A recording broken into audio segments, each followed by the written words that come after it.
Hello guys, finally আজকে আমরা যাচ্ছি পুজোর শপিং করতে। এতদিন তোমরা যে শপিং ভিডিও দেখে এসেছো সেগুলো ঠিক সেই অর্থে পুজোর শপিং নয়। আজকে আমরা ফাইনালি যাচ্ছি নবদ্বীপে পুজোর শপিং করতে।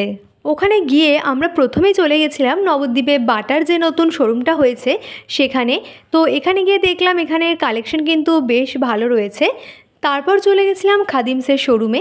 এখান থেকে আমরা একটা জুতো কিনে নিয়েছিলাম। তারপর চলে গেছিলাম ড্রেস কিনতে, মেইনলি 2 পিস বা 3 পিস কেনার জন্যই আমরা গেছিলাম। তো আমি এই দোকানটার কথা ফেসবুকে আগেই দেখেছিলাম, তো সেই দেখেই আমি এই দোকানে গেছিলাম। জামা কিনে নিয়ে ওর পাশেই ছিল মিয়া আমরের স্টোর।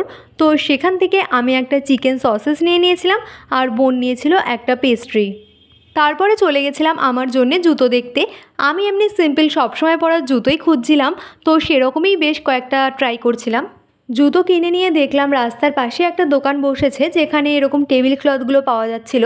তো তাই সেখান থেকে এই টেবিল ক্লথটাও নিয়ে নিয়েছি। আর তারপরে চলে গেছিলাম ব্যাগের দোকানে। পোড়োমাতলা মন্দিরের আশপাশ দিয়ে প্রচুর দোকানপাট রয়েছে আর তার মধ্যে প্রচুর ব্যাগের দোকানও রয়েছে। তো সেই একটা দোকানেই আমরা চলে গেছিলাম। এখানকার ব্যাগের কালেকশন কিন্তু বেশ ভালোই ছিল আর হিউজ কালেকশন ছিল এখানে। তো এর মধ্যে থেকে একটা ব্যাগ কিনে নিয়েছিলাম। এই সমস্ত জিনিসই আজকে মেইনলি কেনাকাটা হয়েছে। তো এই টুকটাক কিনতে কিনতে অনেক জিনিস কেনা হয়ে গেছিলো, এত জিনিস হয়ে গেছে আমার হাতেই ধরছে না। দেখো তো কী কী কেনা হয়েছে পরবর্তী কোনো ভিডিওতে তোমাদের সাথে অবশ্যই শেয়ার করব।